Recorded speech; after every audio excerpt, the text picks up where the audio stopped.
Hello class 11। आज business का हम चैप्टर देखेंगे, business risk. This is the last chapter of your unit 1, business risk. ठीक है, सबसे पहले देखो बिजनेस रिस्क होता क्या है। रिस्क हम बोलते हैं कि इस काम में रिस्क है, बिजनेस में बहुत बड़ा रिस्क होता है ना, और उसी रिस्क का रिवार्ड हमें क्या मिलता है, प्रॉफिट। बिजनेसमैन क्या करता है, काम तो सारे एम्प्लॉयज करते हैं बिजनेस में, बिजनेसमैन सिर्फ रिस्क को बियर करता है। अपना इतना सारा अमाउंट उसने बिजनेस में इन्वेस्ट किया, पता नहीं प्रॉफिट होगा लॉस होगा, उसका सारा अमाउंट जो है वो बिल्कुल खत्म भी हो सकता है ना। तो प्रॉफिट की कोई श्योरिटी है नहीं। अनसर्टेन मीन्स क्या होता है, जिसके बारे में हम श्योर ना हो वो अनसर्टेन। तो फ्यूचर क्या होता है, अनसर्टेन होता है। हम फ्यूचर के बारे में कुछ नहीं कह सकते। आज मैंने इतना सारा अमाउंट बिजनेस में इन्वेस्ट किया, पता नहीं फ्यूचर में इस बिजनेस से मुझे कुछ अर्न भी होगा या नहीं होगा, है ना। तो इस रिस्क को बियर करता है बिजनेसमैन, इसीलिए वो क्या बियर करता है, इसलिए उसको क्या मिलता है, प्रॉफिट मिलता है। तो बिजनेस रिस्क क्या है। अब बिजनेस में रिस्क क्या है, हम क्या बोलते हैं कि ये रिस्की है। रिस्की मतलब जब हमें कुछ लॉस होने का थ्रेट होता है, डर होता है, किसी भी चीज को हम लॉस होने का डर है तो उसी को क्या बोला जाता है, रिस्क। तो बिजनेस में किस चीज का डर होता है, बिजनेस में थ्रेटन किस चीज का होता है, ऑफ लॉस, है ना, या फिर प्रॉफिट है but not adequate profit. Adequate profit means मेरे एक्सपेंसेस हो रहे हैं 50,000 के और मुझे जो गेन हो रहा है सिर्फ 40,000 या 50,000 ही रिसीव हो रहा है, 50,000 ही रिसीव हो रहा है, 50,000 ही मेरा एक्सपेंस हो रहा है। तो ये कोई एडुकेट प्रॉफिट नहीं है, मेरे एक्सपेंसेस को बियर करने के लिए प्रॉफिट नहीं है ना। तो यही रिस्क है। तो बिजनेस रिस्क क्या है, business risk is the threaten of loss और अनएडुकेट प्रॉफिट। किस लिए, बिकॉज ऑफ अनसर्टेनिटीज। ठीक है, क्यों, क्योंकि फ्यूचर में अनसर्टेन है हमें। अब जैसे जब देखो कोरोना है तो सारे बिजनेसेस बंद है, क्या किसी को पता था, क्या पहले किसी ने सोचा था ऐसी कोई कंडीशन आएगी, नहीं सोचा था ना। फ्यूचर के बारे में कोई भी सर्टेन नहीं हो सकता। सर्टेन मतलब श्योर नहीं हो सकता। फ्यूचर पर डिपेंड करता है बिजनेस कि कल क्या होगा, कल कैसी एक्टिविटीज होंगी, मेरा बिजनेस मार्केट में स्टे करेगा या नहीं करेगा, ये सब फ्यूचर है ना। तो उसके बारे में आज श्योर नहीं कह सकते हम। तो उन्हीं जो अनसर्टेनिटीज फ्यूचर में होंगी उनकी वजह से मेरा लॉस ना हो जाए, यही है बिजनेस रिस्क। तो बिजनेस रिस्क का मीनिंग क्या है, सबसे पहले business risk is the loss और रिस्क ऑफ अनएडुकेट प्रॉफिट और इवन लॉस इन फ्यूचर। ठीक है, बिकॉज ऑफ अनसर्टेनिटीज, कि फ्यूचर में अनसर्टेनिटीज की वजह से मुझे लॉस ना हो जाए, मेरा प्रॉफिट कम ना हो जाए, यही बिजनेस रिस्क होता है। अब हम देख रहे हैं ये चैप्टर है कॉजेज ऑफ बिजनेस रिस्क। उससे पहले हम देखेंगे नेचर ऑफ बिजनेस रिस्क, कि बिजनेस रिस्क कैसा होता है, क्या कैरेक्टरिस्टिक्स होते हैं बिजनेस रिस्क के। ठीक है, तो बिजनेस रिस्क क्या है, सबसे पहले रिजल्ट ऑफ अनसर्टेनिटीज। अनसर्टेनिटीज है तो रिस्क है, अनसर्टेनिटीज नहीं है तो रिस्क नहीं है। जहां मैं बिल्कुल श्योर हूं, 101% श्योर हूं कि मुझे तो 60,000 रुपीज का प्रॉफिट होगा ही, बिल्कुल श्योर, तो वहां क्या रिस्क, वहां तो कोई रिस्क है ही नहीं। रिस्क कहां, जहां श्योरिटी नहीं है, जहां श्योरिटी नहीं है, अनसर्टेनिटी है, वहीं पर रिस्क है। तो अनसर्टेनिटी का रिजल्ट है क्या, बिजनेस रिस्क। तो फर्स्ट नेचर या कैरेक्टरिस्टिक्स फीचर हम बोले बिजनेस रिस्क का क्या है, business risk is the result of uncertainties. अच्छा, दूसरी बात, अनअवॉइडेबल। क्या रिस्क को अवॉइड किया जा सकता है। सपोज हम क्या करवाते हैं, हमने अपनी गाड़ी का इंश्योरेंस करवा लिया, है ना, कि कोई एक्सीडेंट होगा या गाड़ी में कोई लॉस हो जाता है तो हमें इंश्योरेंस कंपनी से वो अमाउंट रिकवर हो जाता है। तो हम क्या बोलते हैं कि हमारा रिस्क जो, जैसे ऑक्सिलरीज टू ट्रेड में हमें बताया था कि रिस्क को बियर करने के लिए जो रिस्क आता है बिजनेस में, उसके लिए हम कौन सी ऑक्सिलरीज यूज करते हैं, इंश्योरेंस यूज करते हैं। तो क्या इंश्योरेंस करवाने से वो रिस्क पूरी तरीके से अवॉइड हो जाता है, नहीं। उस लॉस से होने वाले जो एक्सपेंसेस हैं उसको कंपनसेशन की कुछ श्योरिटी हमें हो जाती है कि इतना लॉस हुआ तो हमें इतना रिफंड हो जाएगा। लेकिन हाँ, इंश्योरेंस करवाने का मतलब ये नहीं है कि हमने इंश्योरेंस करवा लिया गाड़ी का तो कोई एक्सीडेंट होगा ही नहीं, मैंने लाइफ इंश्योरेंस करवा लिया तो मैं अमर हो गई, है ना, तो ऐसा नहीं होता। इंश्योरेंस सिर्फ आगे उस रिस्क से होने वाले लॉस को कंपनसेट करता है, लेकिन रिस्क को वो अवॉइड नहीं कर सकता। रिस्क तो जो है, जो होना है वो तो होगा ही, लेकिन हाँ उसकी वजह से जो लॉस होगा उसको कंपनसेट किया जा सकता है। कैसे? इंश्योरेंस करवाकर। तो रिस्क क्या है? अनअवॉइडेबल है, इसको हम अवॉइड नहीं कर सकते कंप्लीटली। ऐसा नहीं है कि मैंने इंश्योरेंस करवाया तो रिस्क बस अब चिंता करने की जरूरत नहीं है, अब बिल्कुल फ्री, ऐसा तो हो ही नहीं सकता, न एक्सीडेंट होगा, है ना, कुछ भी मिसहैपनिंग हो नहीं सकती क्योंकि इंश्योरेंस है, ऐसा नहीं है। तो रिस्क क्या होता है? अनअवॉइडेबल होता है, रिस्क को अवॉइड नहीं किया जा सकता, बट हाँ उससे होने वाले लॉस को रिड्यूस किया जा सकता है या कंपनसेट किया जा सकता है। कैसे? By insurance. तो सेकेंड फीचर क्या हुआ? Risk is unavoidable. Risk is unavoidable, risk can't be avoided, ठीक है। ओनली रिस्क को हम अवॉइड नहीं कर सकते, but only loss due to this risk can be compensate और अवॉइड। कंप्लीटली अवॉइड नहीं कर सकते, ठीक है, जो इससे होने वाला लॉस है उसको भी कंप्लीटली अवॉइड नहीं किया जा सकता, लॉस तो होगा बट इट्स कंपनसेशन की हम श्योरिटी देते हैं। कैसे? By insurance. उसके बाद क्या है? Degree of risk varies with the size of business. जितना बड़ा बिजनेस उतना बड़ा रिस्क। मैंने करोड़ों रुपए लगाए बिजनेस में तो मुझे रिस्क ज्यादा है कि मेरे वो करोड़ों रुपए डूब सकते हैं। छोटा सा बिजनेस है, 50-60,000 रुपीज लगाए तो मेरा रिस्क कम है, पैसे डूबेंगे तो 50-60,000 रुपीज ही डूबेंगे। तो जितना बड़ा बिजनेस का साइज होता है रिस्क भी उसके साइज के अकॉर्डिंग उतना ही बड़ा हो जाता है ना। तो बिजनेस रिस्क इंक्रीज या degree of business risk increase due to increasing the size of the organization. Then है profit is consideration of risk. अभी मैंने बोला ऑनर क्या करता है? इस रिस्क को बियर करता है और इस रिस्क को बियर करने के बदले में उसे क्या मिलता है? प्रॉफिट मिलता है। तो प्रॉफिट कंसिडरेशन होता है जब हमें किसी चीज के बदले में कुछ रिसीव होता है तो हम उसको बोलते हैं कंसिडरेशन। तो प्रॉफिट जो कंसिडरेशन है वो रिस्क का है। बिजनेस में रिस्क बियर किया बिजनेसमैन ने, इसीलिए उसको क्या रिसीव हुआ? प्रॉफिट रिसीव हुआ। तो मोर रिस्क मोर प्रॉफिट हम बोलते हैं ना, जितना बड़ा बिजनेस उतना ज्यादा profit, more risk more profit, है ना।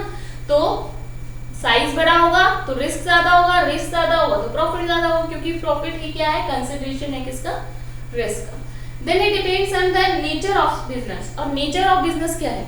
देखो अगर आपका बिजनेस जो है ज्वेलरी बिजनेस है तो उसमें रिस्क जो होता है वो थोड़ा कम होता है और बिजनेस से। लेकिन अगर मैं बोलूँ आपका बिजनेस जो है वो फ्रूट्स का है, वेजिटेबल्स का है, तो उसमें रिस्क ज्यादा होता है। क्यों? क्योंकि फ्रूट्स और वेजिटेबल्स जल्दी खराब होने वाले आइटम्स हैं। तो हो सकता है आज सेल नहीं हुआ, 1 वीक में नहीं सेल हुआ तो वो सारी चीजें खराब हो जाएंगी। लेकिन ज्वेलरीज तो लॉन्ग टर्म तक चल सकती है ना, वो खराब नहीं होती।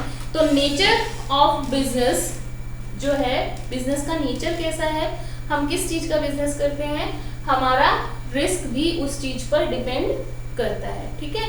तो जो नेचर होगा बिजनेस का, रिस्क। अगर हम प्रीशियबल आइटम्स का बिजनेस करते हैं तो उसमें रिस्क ज्यादा है, ड्यूरेबल आइटम्स का बिजनेस करते हैं तो उसमें रिस्क जो है वो लो है, ठीक है। तो ये 5 फीचर्स बोले या नेचर्स बोले बिजनेस रिस्क के, क्या हुए?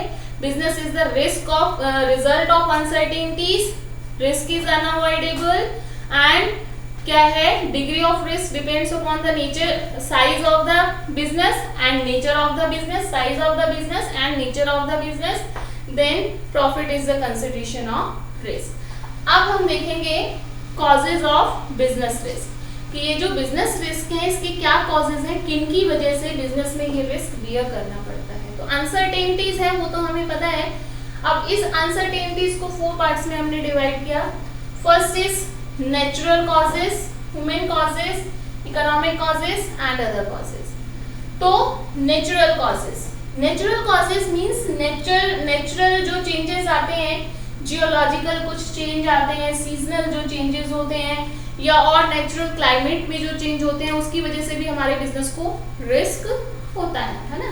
तो अगर हम बात करें सीजनल चेंजेस की, तो नेचुरल कॉजेज में क्या है? सबसे पहले सीजनल चेंजेस, जो सीजन चेंज होता है। जैसे हमें पता है अभी गर्मी है तो गर्मी तो होगी, लेकिन अगर ये सीजन गर्मी बहुत ज्यादा हो जाए तो कुछ जगह पर ड्रॉट आ जाता है ना, पानी की प्रॉब्लम हो जाती है, तो इलेक्ट्रिसिटी की प्रॉब्लम हो जाती है। तो ये सीजनल चेंजेस हैं। विंटर्स जहाँ बहुत ज़्यादा ठंड होती है ना, तो वहाँ भी बहुत सारी प्रॉब्लम्स आती हैं। जहाँ आइस रहती है वहाँ भी बहुत सारी प्रॉब्लम्स आती हैं। तो इस तरीके से सीजनल चेंज, जब सीजन चेंज होता है ना, अचानक से सीजन, आप मान लो कटाई हो रही है, हार्वेस्टिंग का टाइम है, ये वीट्स जो है फिर से हम हार्वेस्टिंग उनकी कर रहे हैं, और एकदम से रेन आ जाए है ना, जैसे आज क्या था, बहुत स्टॉर्म आया था, आंधी आई थी बहुत ज़्यादा। तो इस तरीके से तो हम काम कर रहे हैं, तो रिस्क तो उसमें होता है ना। तो ये क्या है, सीजन चेंज, सीजन चेंज हो रहा है, हमें पता है गर्मी का मौसम है तो बारिश भी आ सकती है, आंधी भी आ सकती है। तो ये सीजन चेंज होने के जो रीजन, तो ये क्या है, नेचुरल कॉजेज है। उसके बाद जियोलॉजिकल चेंज, जियोलॉजिकल होता है जो हमारी जियोलॉजी किसको बोलते हैं, अर्थ की जो एक तरीके से फॉर्मेशन है।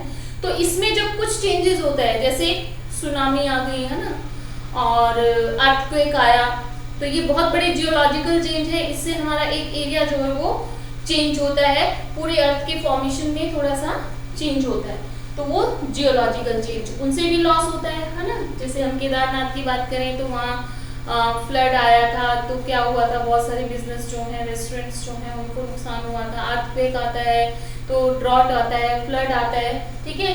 तो ये क्या है, हमारे जियोलॉजिकल चेंजेस। तो ये नेचुरल कॉजेज में आता है ये भी। इसके बाद अदर नेचुरल क्लैमिटीज, तो अदर नेचुरल क्लैमिटीज में क्या हो जाएगा, तो जैसे अचानक से हेल स्टोन हो जाता है ना, ओले पड़ जाते हैं, तो ये कोई सीजन तो है नहीं, ओलों का, हेल स्टोन्स का कोई सीजन तो होता नहीं है। लेकिन अचानक से नेचर में कुछ इस तरीके का चेंज आता है कि हेल स्टोन्स हो जाते हैं, बादल फट जाते हैं, है ना। तो ये हमारा क्या है, नेचुरल क्लैमिटीज। तो इस तरह की नेचुरल क्लैमिटीज होती रहती हैं, उनसे भी हमारे बिजनेस को क्या होता है, रिस्क होता है।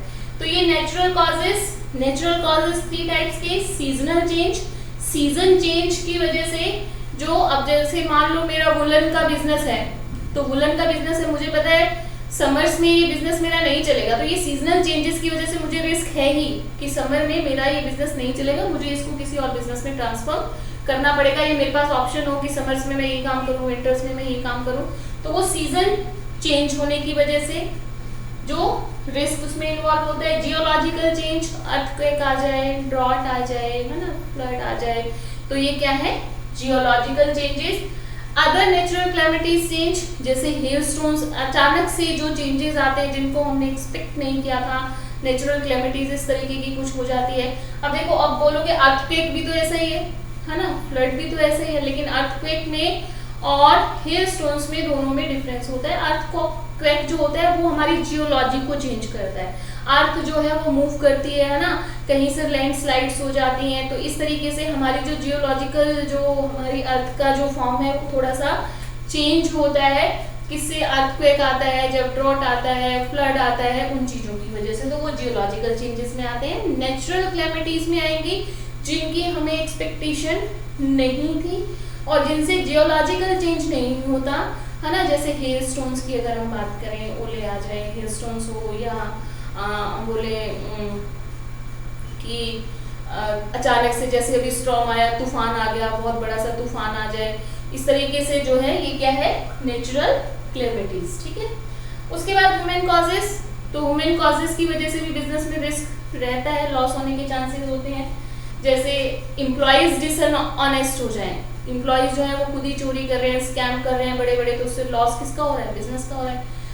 कस्टमर डिसऑनेस्ट हो जाए, जैसे आपने न्यूज़ पे भी कई बार देखा होगा कि ज्वेलरी शॉप्स में कुछ लेडीज गई और कुछ सामान अपना बैग में डाला, चोरी करे, तो कस्टमर क्या कर रहे हैं, कस्टमर डिसऑनेस्ट हो रहे हैं, उनकी वजह से भी क्या होता है, हमें रिस्क होता है लॉस होने का।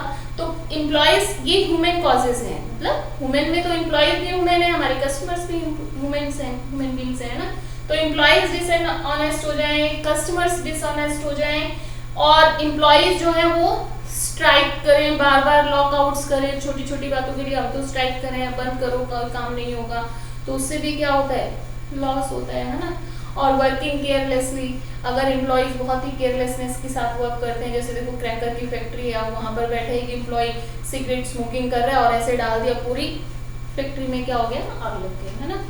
तो केयरलेसली काम कर रहे हैं तो उससे भी क्या होता है, रिस्क होता है। जैसे अभी देखो विशाखापट्टनम में हमने देखा, अभी बॉयलर था तो उससे एलपीजी का बॉयलर फट गया तो कितना नुकसान हुआ, लॉस तो हुआ ना, उस कंपनी को कितना बड़ा जो है फाइन पे करना पड़ेगा, हो सकता है वहां उसे बंद भी करना पड़े।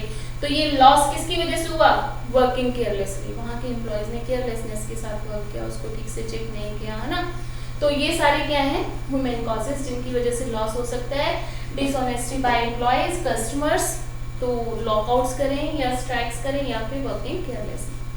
Then economic causes, economic means हमारी इकोनॉमी में जो जो चेंज आते हैं, जैसे अगर हम फैशन इंडस्ट्री से जुड़े हुए हैं तो फैशन चेंज हो जाए। अभी हमने ये चीज डेवलप की है ना, क्योंकि मार्केट में इस चीज का फैशन था, हमने स्टॉक में बहुत सारा बना के रख लिया और पता चला अचानक से फैशन आउट हो गई वो चीज, अब हमारी वो सेल नहीं हो रही है ना। तो फैशन इंडस्ट्रीज जो होती है नॉर्मली वो बहुत ज्यादा प्रोडक्शन नहीं करती, थोड़ी थोड़ी प्रोडक्शन करती है, क्योंकि फैशन बहुत जल्दी जल्दी चेंज होता है। तो उसके चेंज होने की वजह से जो स्टॉक अनसोल्ड बच जाता है, फिर उसे सेल लगानी पड़ती है, कई बार कम रेट पर सेल करना पड़ता है, कॉस्ट में भी, लॉस पे भी सेल करना पड़ता है।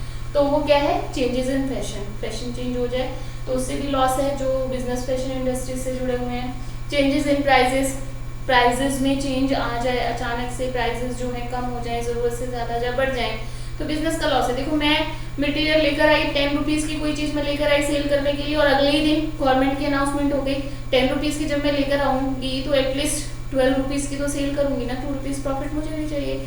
तो अगले दिन गवर्नमेंट का ऑर्डर आया, नहीं इस चीज को हम 8 रुपीज से ज्यादा में सेल नहीं कर सकते, प्राइस कम हो गया। कस्टमर के लिए तो बेनिफिट है, लेकिन मेरे लिए क्या है, लॉस है। तो मुझे क्या करना पड़ेगा, बिजनेस बंद करना पड़ेगा ना। जब मेरा लॉस में ही मैं काम कर रही हूँ, एक यूनिट को सेल करने से मुझे कोई प्रॉफिट तो हो नहीं रहा है, उल्टा 2 रुपये का लॉस हो रहा है। तो जो स्टॉक मैंने रखा हुआ है ना, तो क्या मैं उसको सेल करना चाहूंगी, नहीं करना। जब मैं उसको सेल ही नहीं करना चाहूंगी, मैं वेट करूंगी जब तक इसके प्राइस बढ़ जाते हैं, तब तक मैं आगे प्रोडक्शन और ना करूँ।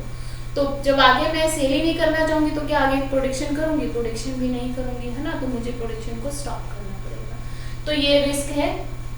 प्राइजेस बढ़ने का भी रिस्क होता है, ठीक है। प्राइजेस बढ़ने का मतलब रॉ मटेरियल जो मैं परचेज करती हूँ, रॉ मटेरियल, मुझे रिस्क कब होगा, जब मैं खरीदती हूँ जिस चीज को, उसके प्राइसेस अचानक से बढ़ जाए। रॉ मटेरियल पहले 6 रुपीज का था, मार्केट प्राइस जैसे यही 10 रुपए की चीज मैं लेकर आई थी 12 रुपीज में सेल करने के लिए, ठीक है। तो मार्केट प्राइस इसका 12 रुपीज ही है, लेकिन जो परचेजिंग प्राइस, जो होलसेलर का प्राइस है ना, वो इंक्रीज हो गया, वो कॉस्ट बढ़ गई, वो हो गया 12 रुपीज का। अब 12 रुपीज में तो मैं ही परचेज करके आ रही हूँ और मार्केट में इसको 12 रुपीज में सेल करूंगी, तो मुझे क्या प्रॉफिट है ना। तो प्राइजेस बढ़ जाएं या कम हो जाएं, चेंज हो जाएं, उसकी वजह से भी लॉसेस के चांसेस रहते हैं। Then providing other facilities to the customers. अब देखो जगह जगह सेलर्स जो होते हैं, मेरे कॉम्पिटिटर्स जो हैं, वो कस्टमर को नई नई फैसिलिटीज दे रहे हैं, होम डिलीवरी की फैसिलिटी दे रहे हैं, मेरे सामने ही शॉप है, होम डिलीवरी की फैसिलिटीज दे रहे हैं, कॉल करो सामान उनके घर पहुंच जाता है। तो मुझे भी वो फैसिलिटीज देनी पड़ेंगी। अगर मैं वो फैसिलिटीज नहीं दूंगी तो मेरे कस्टमर्स उसके पास चले जाएंगे, है ना। तो प्रोवाइडिंग फैसिलिटीज, जब कॉम्पिटिटर्स कुछ फैसिलिटीज प्रोवाइड कर रहे हैं तो वो मेरे लिए रिस्क है कि मुझे भी वो फैसिलिटी ना चाहते हुए भी देनी पड़ेगी, अगर मैं अपने बिजनेस को आगे स्मूथली रन करना चाहती हूँ। तो ये भी एक्सपेंसेस तो बढ़ेगा, मेरा फैसिलिटीज दूंगी तो लॉस तो है ही। अदर कॉजेज में क्या आ जाता है, नेचुरल कॉजेज। अब ये जो नेचुरल कॉजेज है ना, ये वाले नेचुरल कॉजेज नहीं है, ये तो नेचर से रिलेटेड नेचुरल कॉजेज है। ये अदर नेचुरल कॉजेज मतलब नेचुरल, जो चीज जनरल होती ही है उसको हम अवॉइड नहीं कर सकते। जैसे हम बात करें गाड़ी लेते हैं तो गाड़ी में पता है एक्सीडेंट हो ही सकता है, ये चीज अवॉइड नहीं हो सकती, हम कितनी भी केयर के साथ ड्राइव करें, एक्सीडेंट होना है तो वो होगा ही, किसी सामने वाले की गलती भी हो सकती है। तो ये नेचुरल चीज है कि ऐसा तो होना, हम बोलते हैं ना नेचुरल है, ये तो होगा ही, है ना, इसका तो नेचर ही ऐसा है, नेचुरल है। तो नेचुरल कॉजेज, जैसे हम मशीनरीज की बात करें तो डेप्रिसिएशन की अगर मैं बात करूं तो गाड़ी की जैसे हम लेते हैं, तो गाड़ी लेते हैं तो धीरे धीरे धीरे नेचुरल है, उसकी वैल्यू रिड्यूस होनी ही है, चाहे मैं उसको यूज ना भी करूं तब भी उसकी वैल्यू कम होनी ही है, तो वो नेचुरल कॉजेज है। तो उनकी वजह से कुछ मशीनरीज हैं जो मैं यूज कर रही हूँ, उनकी वैल्यू कम होनी ही है, ठीक है। तो वो नेचुरल कॉजेज हैं, नेचुरली जो होता है, कॉमनली जो चीज होती ही है ना। उसके बाद क्या है, मतलब इसका नेचर के साथ कोई लिंक नहीं है, इस नेचुरल कॉजेज का, अदर कॉजेज में जो लिखा है। उसके बाद टेक्निकल कॉजेज, टेक्नोलॉजी चेंज हो जाए। अब जो नई टेक्नोलॉजी, जैसे अगर हम इसी की बात करें, ऑनलाइन स्टडीज हम कर रहे हैं, तो जो स्कूल ऑनलाइन स्टडीज नहीं करवा पा रहे हैं उनके बच्चे क्या होंगे, पीछे रह जाएंगे। तो कॉम्पिटिशन्स में वो स्कूल क्या होंगे, पीछे रह जाएंगे, उनके बच्चे भी पीछे रह जाएंगे। तो ऐसे ही जब कोई नई टेक्नोलॉजी आती है तो पुरानी टेक्नोलॉजी हमारी साइड में रह जाती है। अगर हम अपनी टेक्नोलॉजी को नई टेक्नोलॉजी के अकॉर्डिंग चेंज नहीं करेंगे तो हम औरों से बहुत पीछे रह जाएंगे और हमारे कॉम्पिटिटर्स हमसे आगे निकल जाएंगे, है ना। तो टेक्निकल कॉजेज, अचानक से टेक्नोलॉजी में चेंज हो जाए तो मुझे अपनी टेक्नोलॉजी तो चेंज करनी पड़ेगी, पुरानी वाली यूजलेस नई डालनी पड़ेगी, तो एक्सपेंस तो बढ़ेगा ही, है ना, लॉस तो है ही। उसके बाद मैकेनिकल कॉजेज। मैकेनिकल कॉजेज क्या होती है, जब हम मशीनरीज कुछ बनाते हैं तो बनाते टाइम, डिजाइन करते टाइम कुछ ना कुछ प्रॉब्लम उसमें हो सकती है मैकेनिकली, ठीक है, कुछ भी प्रॉब्लम उसमें हो सकती है। जैसे बात करें अभी जो गैस प्लांट में बॉयलर जो फटा था, मे बी बॉयलर में कोई प्रॉब्लम हो, बॉयलर जब बनाया था तो इस तरीके से नहीं बनाया था कि कोई कमी उसमें रह गई, तो जब हम काम उसके साथ करेंगे तो वो क्या होगा, उसका जो भी डिजास्टर्स रिजल्ट होगा वो हमें देखने को मिलेगा, क्योंकि मशीन से मैकेनिकल, जैसे हम देखते हैं प्लेन भी उड़ा, क्रैश हो गया, मैकेनिकल कोई प्रॉब्लम आ गई, उसमें इंजन में कुछ प्रॉब्लम आ गई, है ना, ये सारी क्या है मैकेनिकल। तो ये मशीनरीज हैं, आ सकती है प्रॉब्लम, मैकेनिकल प्रॉब्लम है, मैकेनिकल कॉजेज है। उसके बाद मैनेजरियल कॉजेज। मैनेजर अगर एफिशिएंट नहीं है ना, मैनेजर ऐसा नहीं है जिसमें डिसीजन लेने की पावर है, मैनेजर ठीक से डिसीजन नहीं ले पाता है किसी भी चीज के। अब जैसे कोरोना का केसेस है तो कुछ मैनेजर्स को उसके अकॉर्डिंग अपनी पॉलिसीज जो है चेंज करनी पड़ेगी कि हमें क्या प्रोडिक्शन करना है, कैसे एम्प्लॉयज को बुलाना है। अगर मैनेजर इन चीज़ों को हैंडल नहीं कर पाता है या मैनेजर डिसऑनेस्ट हो जाता है ना, तो मैनेजमेंट में पूरी प्रॉब्लम आ जाती है। तो मैनेजमेंट जो बताती है बिजनेस के एम्प्लॉयज वही काम करते हैं, तो उसकी वजह से भी लॉस बिजनेस को हो सकता है। मैनेजमेंट एफिशिएंट नहीं होगी तो लॉस किसको होगा, बिजनेस को, ठीक है। तो ये 4 टाइप्स ऑफ कॉजेस हमने देखे बिजनेस रिस्क के, natural causes, human causes, economic causes and other causes. Natural causes में सीजनल चेंजेस है, जियोलॉजिकल चेंजेस है, अदर नेचुरल क्लेमिटीज है। सीजनल चेंजेस में आपका जो सीजन, जो मेनली ये रिस्क इनके लिए होता है, जो इंडस्ट्रीज सीजनल इंडस्ट्रीज हैं, जो सीजनल आइटम्स की प्रोडक्शन करती हैं, है ना, जैसे जो कोल्ड ड्रिंक्स बना रहे हैं, फ्रूटीज वगैरह जो बना रहे हैं, उनका समर में सेल जाता है, विंटर्स में सेल कम है ना। तो विंटर्स में पता है उनको लॉस होना ही है, इतनी ज़्यादा सेल होगी नहीं, बोलन का जैसे मैंने एक एग्जाम्पल दिया था। जियोलॉजिकल चेंजेस, अर्थक्वेक आ जाए, फ्लड आ जाए, बड़ा कोई जियोलॉजी में चेंज हो जाए तो कुछ भी हो सकता है ना, तो ये तो हम कह ही नहीं सकते पहले भी, तो ये नेचुरल है, नेचर में कुछ ऐसे चेंजेस होते हैं तो उनकी वजह से हमें लॉस क्लियर करना पड़ सकता है। अदर नेचुरल क्लेमिटीज में कुछ ऐसा होता है, मतलब ये ना तो सीजन है, अब स्टॉर्म का कोई सीजन नहीं होता ना, हेल स्टोन का कोई सीजन नहीं होता, लेकिन अचानक से आ जाए, ना ही हम उसको ये बोलेंगे कि वो जियोलॉजिकल चेंज है, उनसे कोई जियोलॉजिकल चेंजेस होते हैं, तो वो क्या है हमारी नेचुरल क्लेमिटीज, तो उनसे भी क्या होता है, लॉस होता है। ह्यूमन कॉजेज में एम्प्लॉयज डिसऑनेस्ट हो जाएं, कस्टमर डिसऑनेस्ट हो जाएं, एम्प्लॉयज जो है बार बार स्ट्राइक करें, लॉकआउट्स करें या फिर केयरलेसनेस के साथ काम करें। इकोनॉमिक में फैशन इंडस्ट्रीज है तो फैशन चेंज हो जाए, उससे लॉस हो सकता है, प्राइसेस के चेंजेस होने से लॉस हो सकता है, या फिर हमारे कॉम्पिटिटर्स नई नई फैसिलिटीज कस्टमर को प्रोवाइड कर रहे हैं तो भी हमें लॉस हो सकता है, हमें भी वो फैसिलिटीज देनी पड़ेंगी अगर हमें कॉम्पिटिशन में रहना है तो। अदर कॉजेज में नेचुरल ये वो कॉजेज हैं जो किसी असेट्स के साथ, मशीन के साथ, किसी भी चीज़ के साथ नेचुरली अटैच होते ही हैं, उनको हम अवॉइड नहीं कर सकते। जैसे डेप्रिसिएशन, इसका एक एग्जांपल आप ले सकते हैं, डेप्रिसिएशन भी एक तरीके का लॉस ही होता है, ठीक है। टेक्निकल कॉजेज हैं, टेक्नोलॉजी चेंज होने की वजह से हमें भी अपनी टेक्नोलॉजी चेंज करनी पड़ेगी, दोबारा से पूरा सिस्टम जो है वो पुराने सिस्टम को हटाना पड़ेगा, नया लेकर आना पड़ेगा, तो लॉस एक तरीके से चेंजेस, ठीक है। एक्सपेंसेस है, मैकेनिकल कॉजेज हैं, मशीनरीज में कोई मैकेनिकल प्रॉब्लम आ जाती है, या फिर मैनेजरियल कॉजेज है, मैनेजमेंट हमारी एफिशिएंट ना हो। तो ये कॉजेज थे बिजनेस रिस्क के। बिजनेस रिस्क होता क्या है, बिजनेस रिस्क का नेचर है, ठीक है। तो अभी फर्स्ट यूनिट आपकी कंप्लीट हो चुकी है।